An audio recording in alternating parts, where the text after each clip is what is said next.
The dust cloud rose like a prayer against the crimson sunset as Jake Morrison rode into Broken Creek with the strangest companion anyone in those parts had ever seen. The gunslinger sat tall in his saddle, weathered leather chaps creaking with each step of his bay. It wasn't Jake, thought every eye on. It was the boy, small and slight, maybe 2 years old. The kid rode a paint pony with the ease of someone born to the saddle. But what made folks' evening conversation and peer through windows was the complete silence that surrounded him like morning mist. Not once had anyone heard the boy, not even to his horse. Yet those pale blue eyes missed nothing, tracking every movement, every hand that drifted toward a holster. Jake Morrison had a reputation that preceded him, like thunder before lightning. They said he'd faced down the Murdoch gang single-handed in Tombstone. They said his Colt .45 had never missed its mark when justice needed serving, but nobody could figure out why a man of his standing would burden himself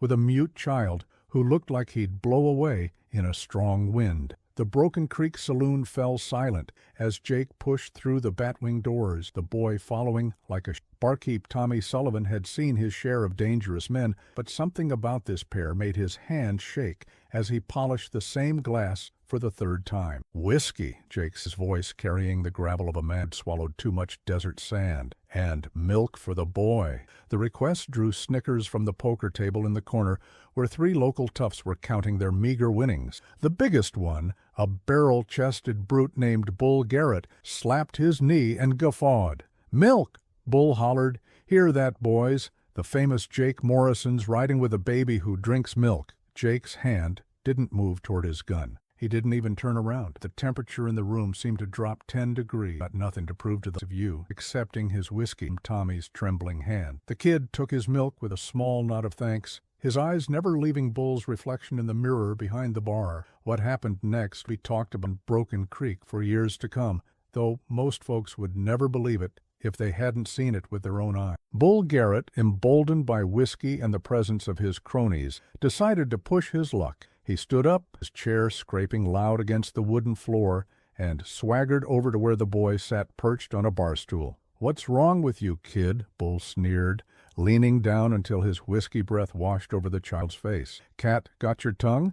Or maybe you're just simple in the head." The boy didn't flinch, didn't blink, didn't move. He simply stared up at Bull with those unsettling, pale eyes. Bull's patience, never his strong suit, evaporated entirely. He reached out a meaty hand to grab the boy's shoulder, intending to shake some kind of reaction, but his hand never made contact. In one fluid motion, faster than a striking rattlesnake, the boy's small hand shot out and caught Bull. The grown man's eye, as those seemingly delicate fingers found pressure points. Boy doesn't like. Bull tried to pull away, but the kid's grip was like iron. For a moment that stretched taffy, the saloon held its. Then the boy released him, and Bull stumbled backward, clutching his tingling arm. The devil started, the look in the cold. There was something ancient there, something that spoke of hard trails, harder choices. Bull Garrett had faced down rustlers and claim jumpers, but he'd never seen eyes like those. The moment passed, and the boy turned back to his milk as Bull retreated to his table, muttering under his breath about strange goings-on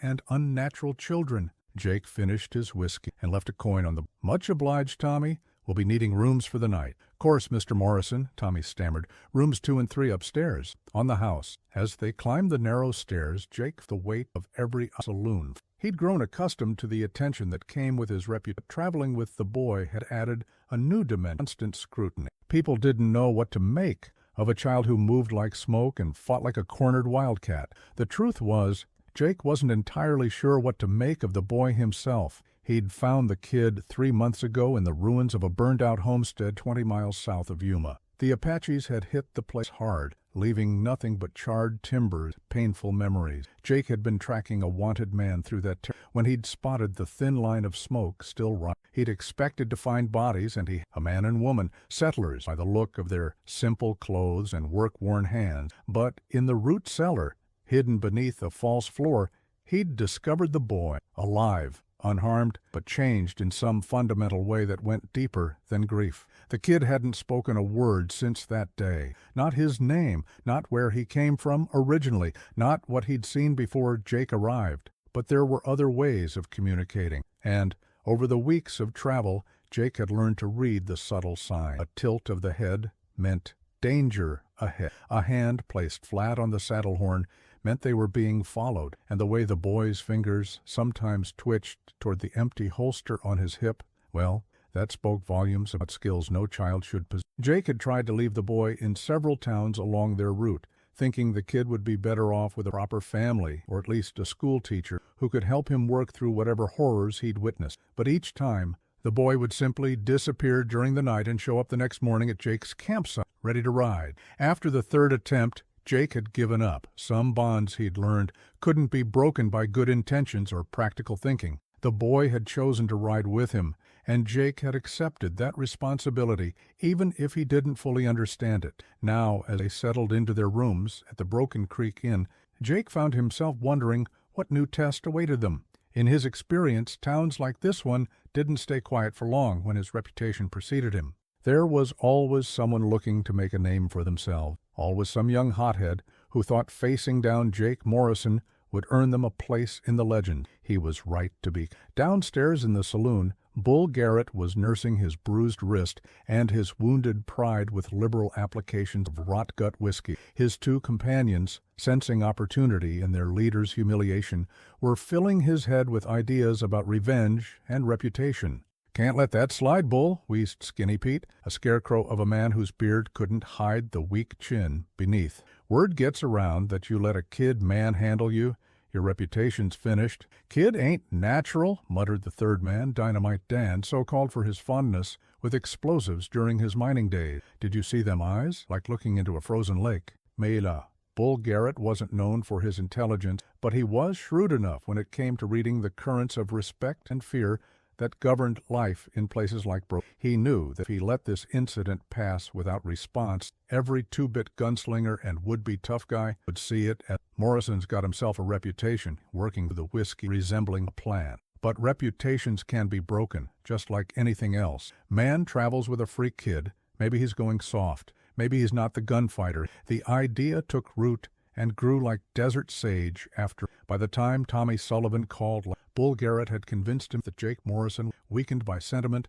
and burdened by an unnatural, probably brought nothing. It was a dangerous delusion, but Bull Garrett had never been one to let facts interfere with his feelings. Morning came to Broken Creek with subtle pink light that made even the dustiest frontier town look almost pretty for a few Jake was an early riser, and he found the boy already sitting by the window and watching the street below. "See anything interesting?" Jake asked, knowing he wouldn't get an answer, but maintaining the conversation anyway. He'd learned that the boy listened to everything, processed it all, with an intelligence that sometimes seemed far beyond his apparent years. The boy turned from the window and pointed toward the livery. 3 horses stood saddled and ready in the corral, their riders nowhere to be. But Jake could make out the shapes of men in the shadows of the stable, and the way they positioned themselves spoke of ambush more clearly than words. "Obliged for the warning," Jake said, checking his Colt and settling his hat at the familiar angle.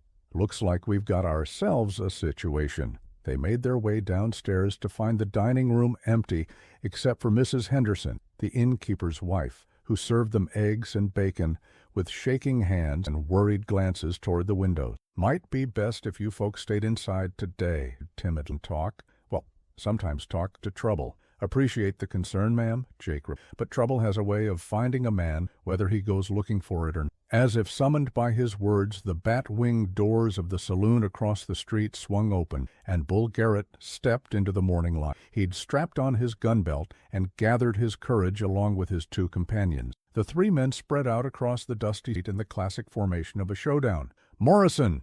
Bull's voice carried clearly the still air. "You and that devil child of yours, come on out here. We got business to..." Jake sighed and pushed back from the breakfast table. He'd faced this scene more times than he could count, but it never got easier. There was always the hope that men would choose wisdom over pride, but that hope was disappointed more often. "Stay inside," he told the boy, knowing even as he said it that the advice would be ignored. The kid had never once followed instructions when Jake was walking into danger. Jake stepped through the inn's front door and into the street, his hand resting easy near his gun, but not yet committed to the draw. In situations like this, sometimes words could accomplish what bullets couldn't, though he held little hope for that outcome, given Bull Garrett's reputation for thick-headedness. "Morning, boys," Jake said conversationally, as if he'd encountered them on a church picnic rather than in the middle of what was shaping up to be a 3-on-1 gunfight. "Fine day for a walk, but you might want to reconsider your direction." "Only direction I'm considering is the one that leads to your grave, Morrison. You and that cursed kid have worn out your welcome in this town. Far as I know, we haven't caused any trouble here. Paid for our drinks, paid for our rooms, minded our own business. Can't see how that warrants a shooting." But Bull Garrett was beyond reasoning. The whiskey and wounded pride had done their work, and his hand was already moving toward his gun when Jake heard the soft footstep behind him. The boy had emerged from the inn, moving with that peculiar silent grace that made him seem more like spirit. He stopped at Jake's left shoulder, and for the first time since Jake had known him, the boy's hand moved deliberately to rest on the butt of the Colt .45 that Jake had given him. Jake had never seen the boy draw the weapon, had never seen him practice, or even acknowledge its presence. He'd begun to wonder if the kid even knew how to use it, or if he simply wore it because Jake had suggested it might be wise to go armed in dangerous country. Now, seeing the subtle change in the boy's posture, the way his breathing slowed, and his eyes took on a focus that seemed to pierce right through Bull Garrett's bluster, Jake began to suspect he'd been wrong about a great man. "Kid don't need to see this," Skinny Pete called out, his voice cracking slightly. "Send him back inside, Morrison. This is between men." For the first time in 3 months, the boy spoke. His voice was clear and calm, carrying a maturity that sent chills down Jake's spine. "I stay with Jake." The simple words hit the street like thunder. Every person watching from windows and doorways felt the weight of them, the finality. But it was Bull Garrett who received the full impact of the boy's attention, and what he saw in those pale eyes made his gun hand tremble. "All right then," though his voice had lost some of its "have it your way, but don't expect mercy just because you're hiding behind a kid." What happened next would be dissected and argued about in Broken Creek for years to come, though no two witnesses would ever agree on exactly how it unfolded. Bull Garrett went for his gun first, his hand slapping leather with. He was fast, faster than most men in that part of the territory. Skinny Pete and Dynamite Dan moved a heartbeat later, their hands diving for their weapons with the desperate urgency of men who'd committed themselves to a course they couldn't escape, but they might as well have been moving through thick molasses. The boy's draw was unlike anything Jake had ever seen.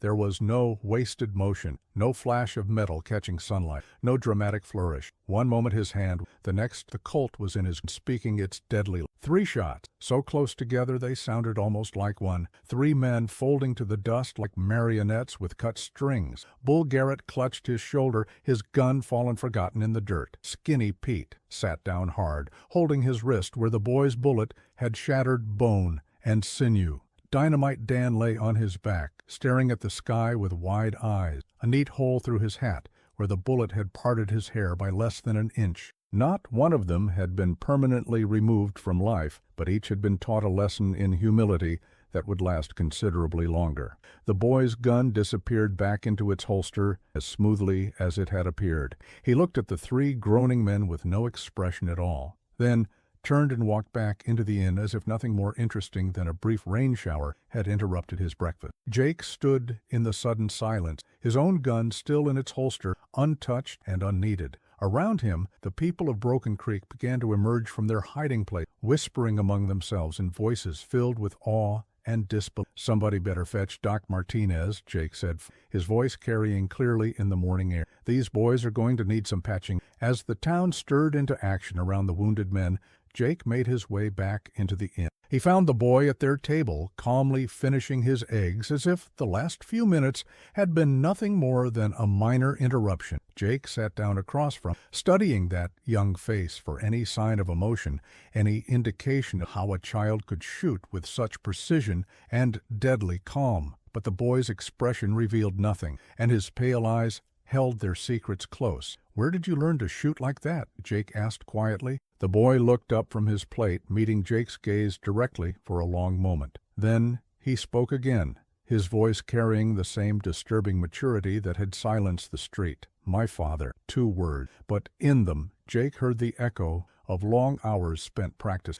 of a man who'd known his son might need such skills to survive in a world that showed little mercy to the innocent. He thought of the burned homestead, of the careful way the boy had been hidden, and began to understand that there was much more to this child's story than he'd imagined. He must have been quite a teacher, Jake said. He was the best. The boy's voice carried a note of loss that cut deeper than any display of grief. Before they came, Jake didn't need to ask who they were. In this territory, there were always men who took what they wanted and left nothing but ashes. The boy's father had clearly tried to prepare his son for such a possibility, though he probably never imagined the lessons would be needed so soon. They finished their breakfast in comfortable silence, each lost in his own thoughts. Outside, Doc Martinez had arrived and was tending to the wounded men while Sheriff Hawkins took statements from witnesses. Jake knew they'd want to talk to him and the boy eventually, but for now they seemed content to let the situation settle.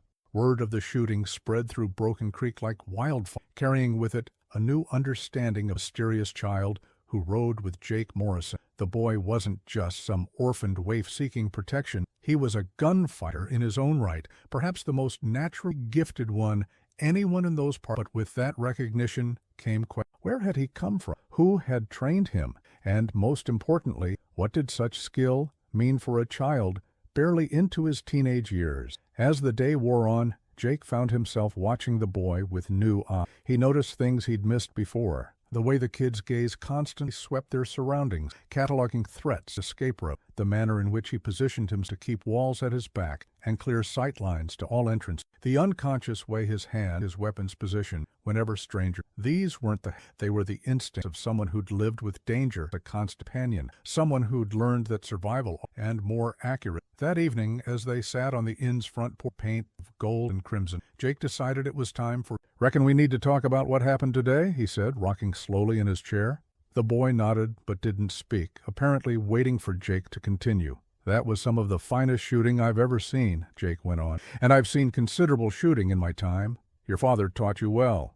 "He said I had a gift," the boy repeated. "Said it was important to use it right, to protect people who couldn't protect themselves." Jake felt a chill that had nothing to do with the evening air. Those words, that sentiment, they echoed something his own father had told him years ago when Jake was learning to handle a gun. It was the code that separated lawmen from outlaws, protectors from predators. Your father was a wise man, but having that kind of especially, it's going to draw attention. Some folks will want to test themselves against you. Others will try to use you for their own purpose. The boy turned those pale eyes toward Jake, and for a moment the gunslinger saw something that nearly broke his heart. Beneath the preternatural calm and deadly skill, there was still a frightened child who'd lost everything and was trying to find his way in a world that had shown him its worst face. "That's why I stay with you," the boy said simply. "You understand." Jake nodded slowly. He did understand, perhaps better than the kid realized. He'd been about the same age when his own father had been gunned down by claim jumpers,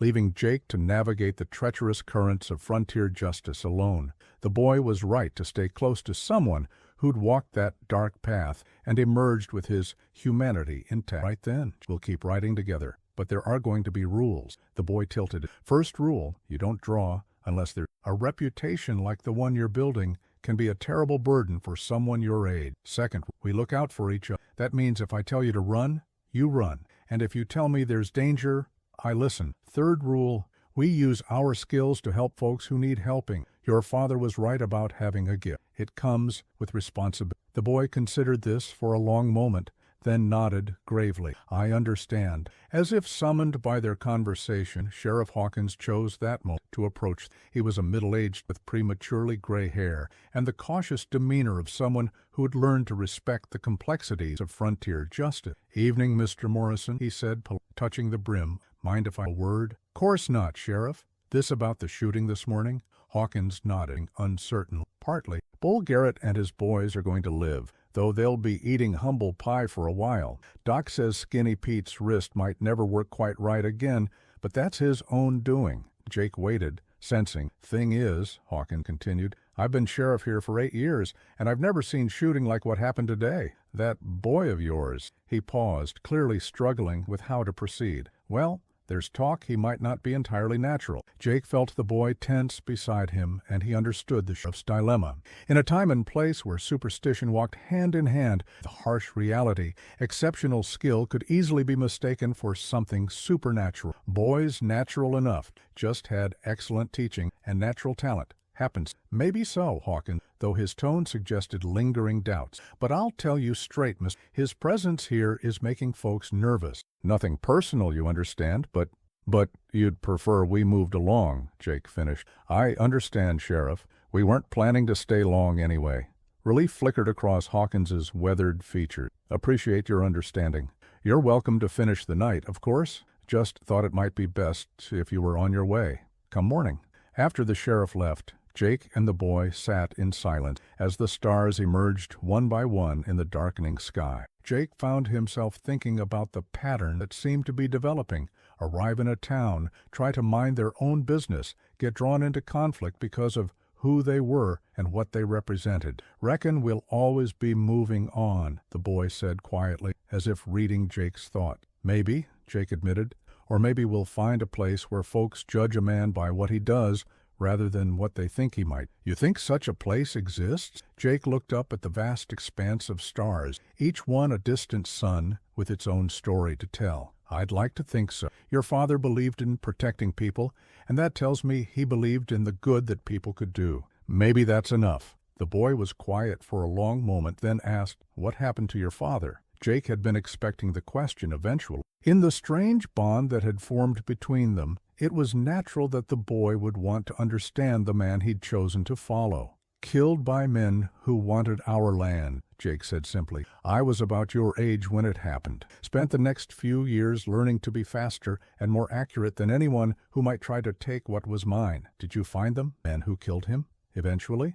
But by the time I was good enough and old enough to face them, I'd learned something important. Killing them wouldn't bring my father back. So I became a lawman instead. Tried to make sure other folks didn't have to go through what I did. The boy absorbed this information with the same serious attention he gave everything else. Is that why you help people? Partly, but mostly because it's the right thing to do. Your father understood that, or he wouldn't have taught you the way he did.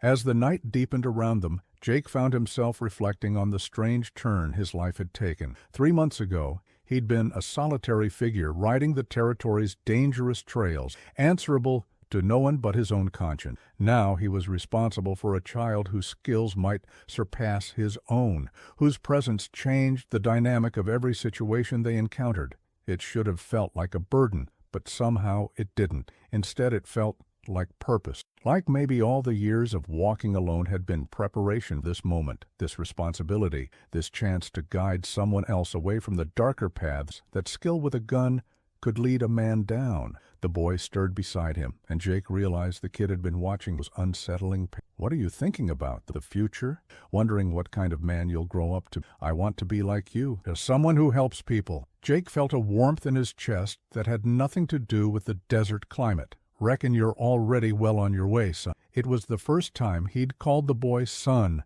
and something shifted between them in that moment. Not replacing the family the boy had, but acknowledging the new bond that had formed through shared danger and mutual trust. Morning came with its usual pink promise, and Jake and the boy prepared to leave Broken Creek. As they saddled their horses in the livery stable, Jake noticed they'd drawn a small crowd of onlookers. Word of the boys' shooting had spread beyond the town's borders, and some folks had ridden in specifically to get a look at the legendary child gunfighter. Jake didn't like the attention, but he understood it. In a land where skill with weapons often meant the difference between life and death, exceptional ability became the stuff of legend. The boy's story would grow in the telling, becoming more fantastic with each retelling, until the simple truth would be buried beneath layers of. As they led their horses into the, Jake spotted a familiar figure waiting by the water truck. Doc Martinez, the physician who tended to Bull Garrett, and his companions, stood with his medical bag in one hand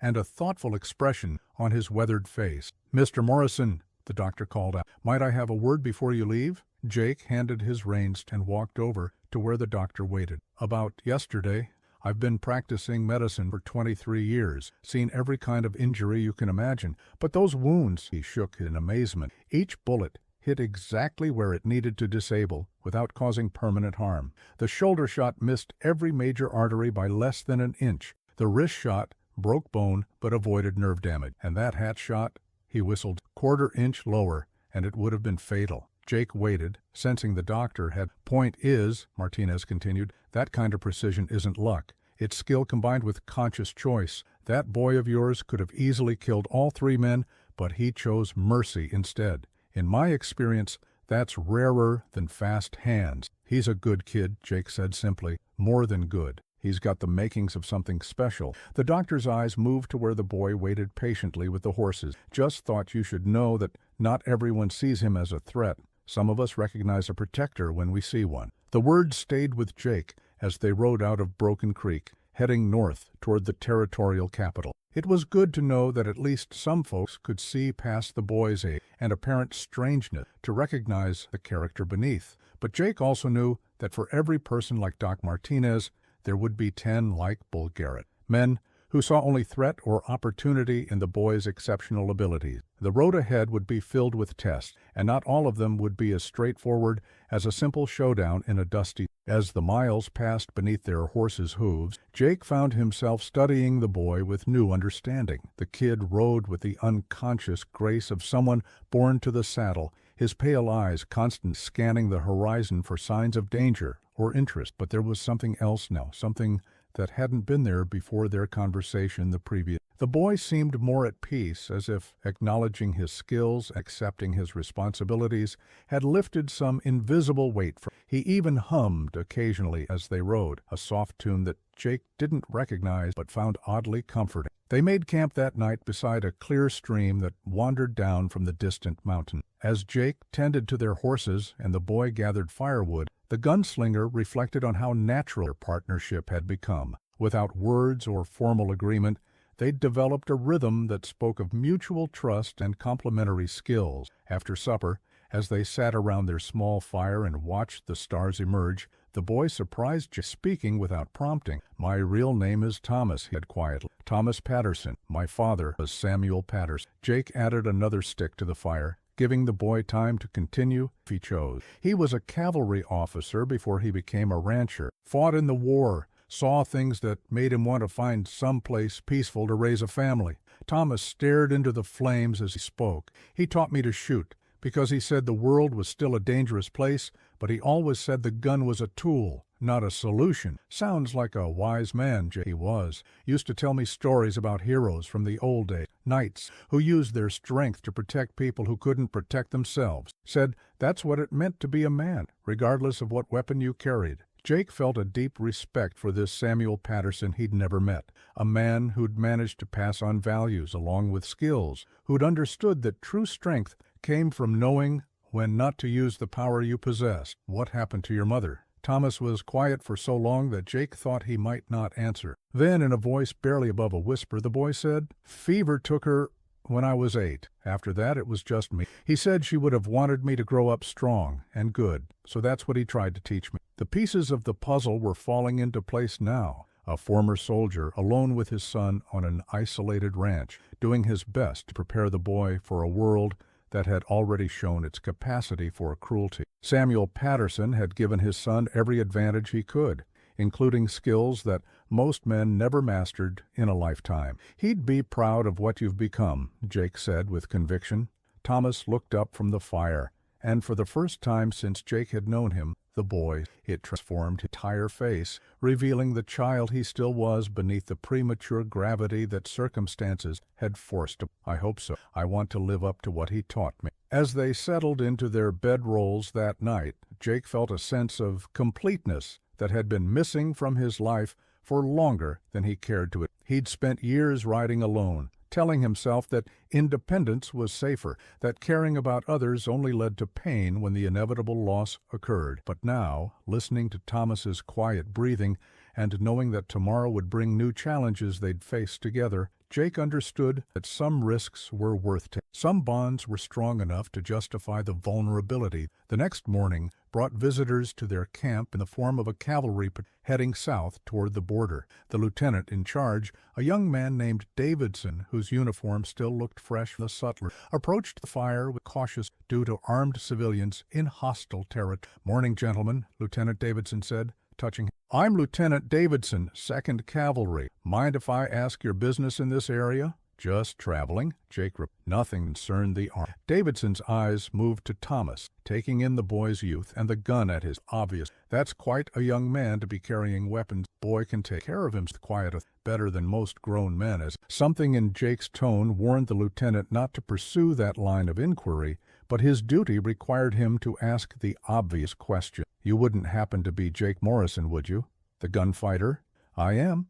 Davidson straightened slightly, and Jake could see recognition dawning in the young officer's eyes. "Sir, I wonder if I might ask a favor. We've been tracking a band of renegade Apaches who've been raiding isolated settlements. Lost their trail yesterday near Copper Canyon. You wouldn't have seen any sign of them, would you?" Jake exchanged a glance with Thomas, who gave an almost imperceptible nod towards the northeast. "Matter of fact," Jake said, "we saw smoke that way yesterday evening. More than you'd expect from a normal campfire." "Thank you, sir. That's extremely helpful." Davidson hesitated, then added, "If you're headed towards Sage Valley, you might want to swing wide. We've had reports of trouble there, too. Nothing we can prove, but settlers have been going missing." After the patrol moved on, Jake and Thomas broke camp, continued north, but Jake found his thoughts returning to Davidson's warning. Sage Valley was directly, and while he had no particular desire to seek out trouble, he'd learned over the years that avoiding problems often just meant encountering them under worse circumstances. "What do you think?" asked Thomas as they rode. "Push on to Sage Valley or the long way?" Thomas considered that if people are disappearing, maybe they need help. Jake smiled, recognizing the echo of Samuel Patterson's teaching's word. "You're right. Besides, running from trouble never did suit me much." They reached the outskirts of Sage Valley by late afternoon, and it was immediately clear that the town looked prosperous enough from a distance, with well-maintained buildings and bustling streets. But as they drew closer, Jake noticed subtle signs of tension. Men gathered in small groups, speaking in low voices and breaking apart when strangers approached. Windows were shuttered despite the pleasant weather. Most telling of all, there were very few women or children visible on the streets. They rode directly to the sheriff's office, a sturdy building that dominated one corner of the town square. Sheriff Ben Coulter turned out to be a man in his 50s, with tired eyes and the careful movements of someone expecting trouble at any moment. "Help you, gentlemen?" Optimistic. "Name's Jake Morrison. We heard there might be some trouble hereabout." Coulter's expression shifted from wariness to something approaching relief. "Morrison? The Jake Morrison?" "That's right. Well, I'll be—" Coulter moved around his desk and extended his hand. "Sir, you might be the answer to our prayers. We've got ourselves a situation here, and I'm not ashamed to admit we're in over our heads." Jake shook the offered hand while Thomas positioned himself where he could watch both the door and the windows, old habits that had served them well. "What kind of situation?" Coulter's face darkened. "Started about 6 weeks ago. Families began disappearing from outlying farms. Not killed, mind you, just gone. Horses still in their stalls, food still on the table, but not a soul to be found. Any signs of a struggle? That's the strange part. No broken furniture, no blood, no tracks leading away. It's like they just walked out of their lives and vanished into thin air." Jake frowned. In his experience, people didn't disappear without leaving some kind of trail. "How many families?" "7 so far. That's 32 people, including children." His voice cracked slightly. "And yesterday, it got worse. The Hendersons vanished right here in town. They owned the general store, lived in the rooms above it. Neighbors heard them talking after supper, but when folks came to open the store this morning, they were gone." Thomas stirred slightly, and Jake caught the boy's eye. Something in that pale gaze suggested the kid was thinking hard about what they'd heard. "You have any theories?" Jake asked. "Plenty of theories, no proof," Coulter replied bitterly. "Some folks think it's Apaches, but there's no sign of raiding. Others believe it's bandits selling people to slavers down in Mexico. But again, no tracks, no witnesses. What do you think?" Coulter was quiet for a long moment, then said, "I think someone in this town knows more than they're saying. But I can't prove it. Without proof, I can't act." Jake nodded. He'd encountered similar situations where local authority was paralyzed by politics or fear, where the truth was buried beneath layers of small-town loyalty suspicion. We'll look into it. I can't pay much, Coulter warned. Town council's approved $50 can solve this, but don't worry about payment, Jake interrupted. Sometimes a man does what's right because it. That evening, Jake and Thomas took rooms at the Sage Valley Hotel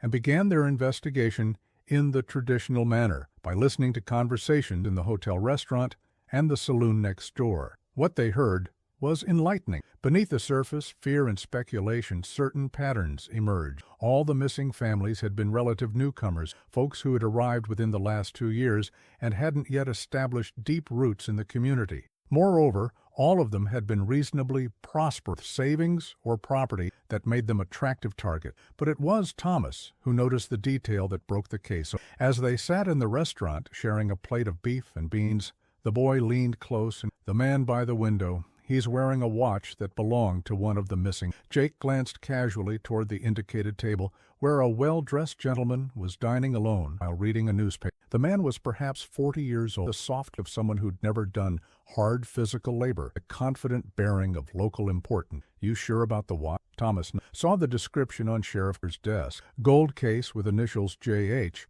on the front. That's James Henderson, the store owner who disappeared yesterday. Jake felt the familiar tightening in his gut that came when a case started to break open. If Thomas was right, and the boy's observational skills had proven remarkably reliable, then they were looking at someone directly connected to the disappearances. Let's finish our meal and have a talk with the sheriff. But as they prepared to leave, the well-dressed man folded his newspaper and stood up. As he passed their table, he paused and smiled pleasantly. Gentlemen, I don't believe we've been introduced. I'm Marcus Wheeler, president of the Sage Valley Bank and chairman of the town council. You must be the investigators Sheriff Coulter mentioned. Jake stood and shook the offered hand, noting the soft palm and manicured nail. Jake Morrison. This is my partner, Thomas. Wheeler's eyes flicked to Thomas with barely concealed distaste. Rather young for such dangerous work, isn't he? Boy's more capable than he looks, Jake said. I'm sure, Wheeler replied, though his tone suggested otherwise. Well, I do hope you can solve our little mystery. These disappearances have been quite troubling for our community. After Wheeler left, Jake and Thomas sat in silence for several minutes. Finally, he's lying. About what? About everything. The way he looked at me when you mentioned capability. The way he touched that watch when he said the disappearances were troubling. And Thomas paused, searching for words. There was something in his eyes when he looked at us, like he was trying to figure out if we were a threat. Jake trusted the boy's instinct. Thomas had demonstrated an almost supernatural ability to read people and situations, probably developed during those long months when silence had been his only protection. Reckon we need to do some checking on mystery Marcus Wheeler, Jake's. They found Sheriff Coulter still in his office, despite the late hour, staring at a map of the area with pins marking the location where families appeared. Sheriff, Jake began. What can you tell us about Marcus? Coulter looked up. Marcus? He's one of our most prominent citizens. Owns the bank, big ranch outside town, serves on every important committee. Why do you ask? Just gathering in. How long has he lived here? Oh, Marcus has been here for, let me think, 3 years now. Came from back east with enough money to start the bank and to buy the old Jameson, real pillar of the community. Jake and Thomas exchanged glances. 3 years was long enough to establish respectability, so long that anyone would remember it. Anyone remember what he did back east? Coulter shrugged. Banking. Never really talked about it. Said he wanted to start fresh in a new place, and folks respected that. A lot of people come west to reinvent them. After leaving the sheriff's office, Jake and Thomas took a walk around the town, ostensibly to get familiar with the layout, but actually to observe the patterns of local they saw was revealing. Wheeler's bank occupied a prominent position on Main Street, with living quarters on the second floor, and what appeared to be storage areas in the basement. More interesting was the large wagon behind the building, the kind used for transporting freight over long distances. Pa always said the best place to hide something was in plain sight, observed. Jake nodded, remembering similar advice from his own father. If someone was making people disappear, they'd need a way to transport them without arousing suspicion. A banker with a freight wagon would have perfectly legitimate reasons for regular trips to other towns. But suspicion wasn't proof, and Jake had learned long ago that acting on hunches could be dangerous, especially when dealing with respected community leaders.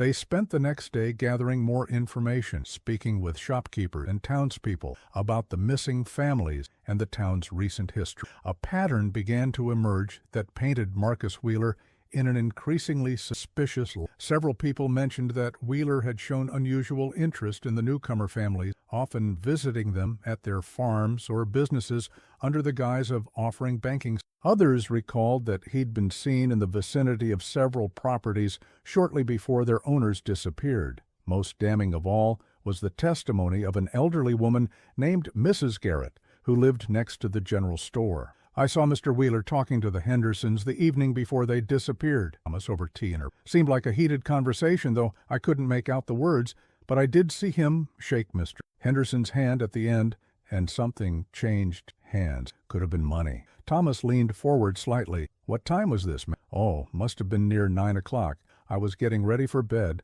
when I heard voices outside my window." After leaving Mrs. Garrett's house, Jake and Thomas returned to their hotel room to plan their next move. The evidence was circumstantial but compelling, and Jake's instincts told him they were on the right track. "We need to catch him in the act, but that means waiting for him to make another move, and that could put more innocent people at risk." Thomas was quiet for a moment, then said, "What if we made ourselves targets?" Jake looked at the boy with sharp explain. "We're newcomers with money. We've been asking questions. Smart as he seems, want to deal with us, or we can It was a dangerous plan, but Jake had to admit it had merit. Wheeler had already shown interest in them, and if he was indeed behind the disappearances, he'd eventually have to act to protect himself. "All right," decided, "but we do this careful. We set the trap, but we make sure we can spring it when the time comes." They spent the evening making themselves visible around town, asking pointed questions about the missing families, and making it clear they suspected foul play.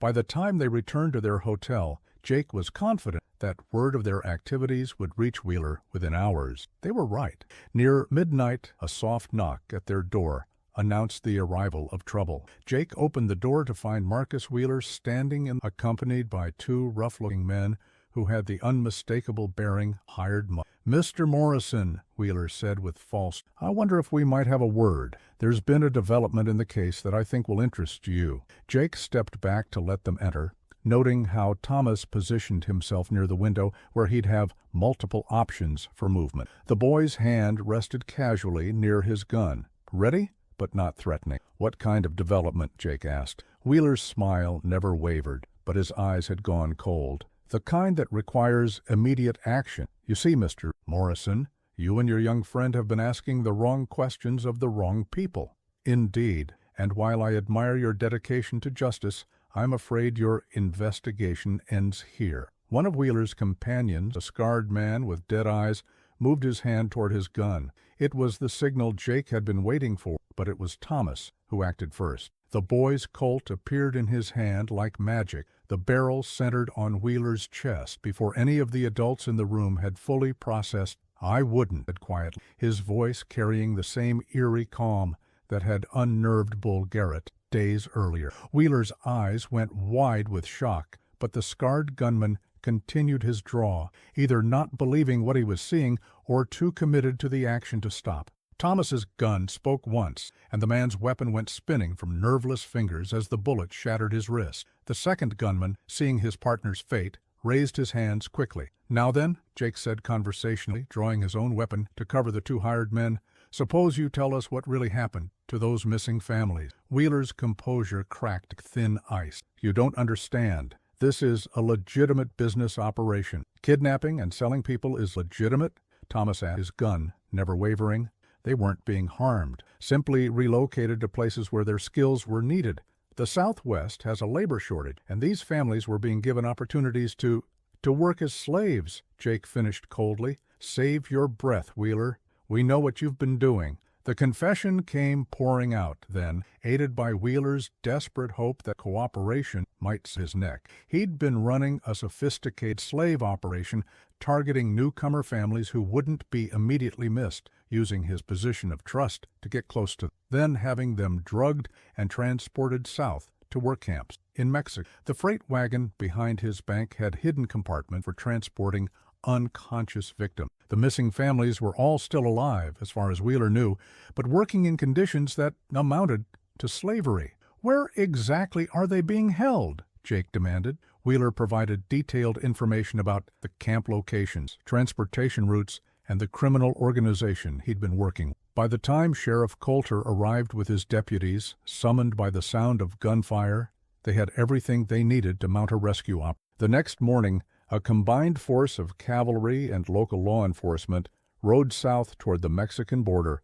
armed with Wheeler's confession and detailed maps of the slave camps. Jake and Thomas remained in Sage Valley to ensure Wheeler and his remaining associates couldn't escape or destroy evidence. 3 days later, Lieutenant Davidson returned with 26 rescued captives, including the Henderson family and most of the other missing people. 6 had died from poor conditions and harsh treatment, a loss that weighed heavily on everyone involved. The reunion scenes in Sage Valley's town square brought tears to eyes that had seen too much hardship. Families torn apart by greed and evil whole again, and the community began the healing trail of one of its trusted. But it was a private conversation with young Henderson, the general store owner's son, that provided Jake with the most satisfaction. "That boy of yours," Henderson told Jake, as they watched Thomas helping other children reconnect with their rescued parents. "He saved my pa's life. The guards were going to shoot him for trying to escape,